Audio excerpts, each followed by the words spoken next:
what's going on specifically in Georgia politics. The Governor Brian Kemp signed a bill this week that outlined the Georgia General Assembly's subpoena powers. The Georgia Senate opened an investigation into you this year, alleging that a group you worked with improperly received government grants. And we are back, and we're back, y'all. Thank you for watching today. Go ahead and hit that like button, my people. You know that it helps us out a ton. And, of course, it helps you because it helps us. Y'all, it's been a while since you seen your girl. I know you might have missed her. But she's back, y'all. Your girl, Stacey Abrams, is back in case you missed her. I think you're going to be getting a big helping of Stacey Abrams, OSA, in the coming days, weeks, and months. And why do I say that? Because they say she is gearing up to run for Georgia State Governor yet again. Now that your girl Fani Willis is all tied up in all of her shenanigans down in Fulton County, looks like the only person they have to put forward is Stacey Abrams. But you know what might be an impediment standing in Stacey Abrams' way? She also has investigations opened up on her, particularly as it relates to the $2 billion that Joe Biden set aside for her in some kind of green thing that they were doing that had supposed to help people with climate change or something. Who knows what it was all about.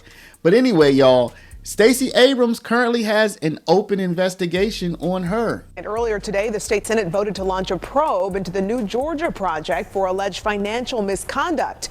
Abrams formed the group during her first run for governor. Fox's Deidre Dukes is live tonight at the state capitol with the new developments. Deidre? Yeah, this is the same committee that is currently investigating Fulton County DA Fani Willis.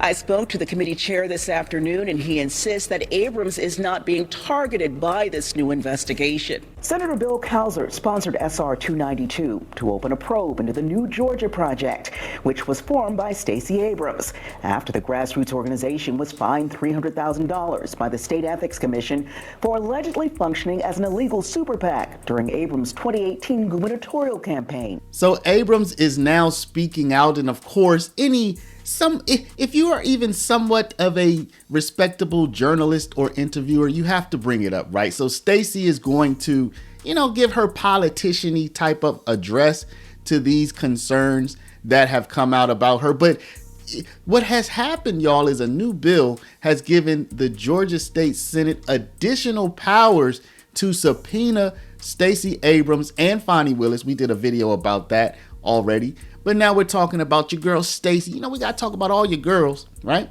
They have given the Georgia State Senate clarified powers, I should say, not additional, but clarified the powers about bringing Abrams in and asking her questions about all kind of shady dealings. And I say shady, not that she did it, but organizations associated with Stacey Abrams have been repeatedly fined, cited, have had funding removed, etc. So the Georgia State Senate wants to ask Stacey Abrams about that.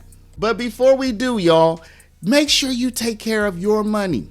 I'm not going to make this a long one, y'all. Go to Paralegold, PARALEGOLD.com, or call 844-651-8334, 844-651-8334.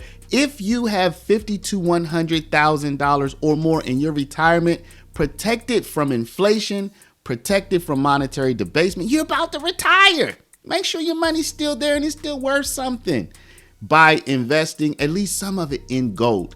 Talk to our partners at Augusta Precious Metals. Go click the link now, get the free information, and protect your precious retirement. So the person who's in charge of the Senate of bringing people in, of subpoenaing people and bringing them in, is named Mr. Cowsert. Let's take a look at what he has to say about why his committee wants to talk to Stacey Abrams and what kind of questions they want to ask her. So nobody is after her individually. It's that these organizations that admittedly supported her with dark money have confessed. The Senate panel is still investigating accusations of potential conflicts of interest and the misuse of state funds after Fulton County DA Fonnie Willis denied allegations that she benefited financially from her relationship with former special prosecutor Nathan Wade. The Republican-led committee was established during last year's legislative session over the objection of Senate Democrats who accused Republicans of playing party politics. This investigation on Fonnie Willis and now expanding to Stacey Abrams is a waste of taxpayer dollars and won't end up helping Georgians who are concerned about cutting costs in health care, costs in housing, costs in education. They want support on how to put food on the table. Willis came under fire for having a romantic relationship with Wade after she hired him to lead the 2020 Trump election interference case. Calvert insists Abrams is not the focus of the probe into the voting rights group. She just happens to be the name on this organization, but this is not in any way limited to her, and it's not directed to prosecute her or to in any way attack her individually at all. Now, we received a written statement from Stacey Abrams late this afternoon stating, quote, Georgia Republicans are so terrified of the power of the people, they are lashing out with unfounded attacks and baseless investigations that waste taxpayer dollars. Republicans simply don't like that we're bringing more Georgians into the political process and that we are delivering. Now that this vote has passed, we don't know yet when we will expect to see the first meeting on this new probe. That's the latest here at the state capitol. Deidre Dukes, Fox 5 News. Well, we're certainly learning a lot about this. Deidre, thanks for the latest.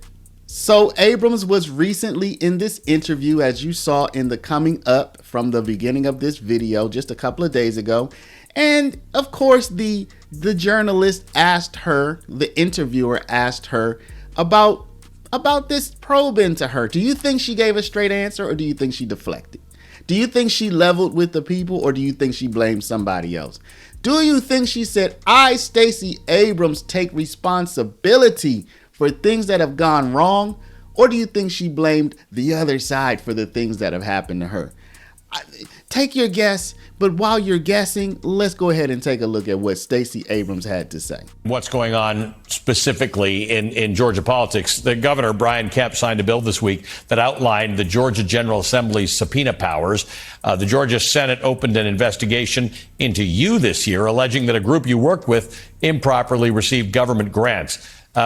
You are in some way, part of this group of people who are being targeted for their politics. What do you make of this? I make of it that they are failing at their promises, and they're looking at those of us who've managed to deliver for Americans, and they're targeting us.